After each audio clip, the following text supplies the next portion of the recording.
war with the Titans, and other troubles. But before the troubles of the human race began, Zeus had to deal with his brothers and his sisters. He married his sister Hera, gave dominion over the hearth to Hestia, and put Demeter in charge of crops and the world's fertility. Zeus and his brothers divided up the kingship of the world, with Poseidon taking charge of the oceans, and Zeus, as oldest brother, becoming king of the gods. It is because Rhea's other children were all born again from their father's belly that Zeus is considered to be both the youngest and the oldest of his sons. Hades was given the underworld to rule, and he was not satisfied with his share. That is why Hades so rarely appears in Greek myth, for he usually keeps his distance from the other gods who in turn do not care to visit Hades' realm.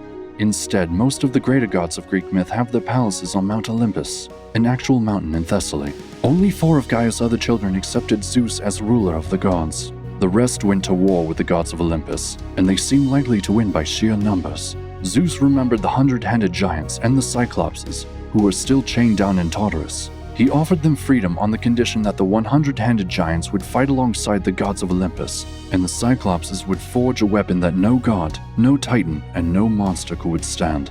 Zeus soon gained his weapon, the jagged thunderbolt. But even with its help, he took 10 years to bring the war to an end and cast the rebels into Tartarus. The war against the Titans was over, but Gaia was angry with Zeus for seizing power from the rest of her children. She gave birth to the 100-headed giants, Typhon, Typhus, and Enceladus, who could breathe fire and pile mountain upon mountain. The gods of Olympus were terrified at the sight of these giants and started to run away to Egypt, disguising themselves as animals. To escape Typhon's attention, Hades put on a helmet of invisibility made for him by the Cyclopses. The giant Typhus took Dionysus, Bacchus, by surprise on the banks of the Nile, and the god jumped into the river, transforming himself immediately into a creature that was part goat and part fish. The constellation Capricorn commemorates this event. Aphrodite and Eros disguised themselves as fish, a transformation of which is commemorated in the constellation of Pisces. Even Zeus, king of the gods, disguised himself as a ram.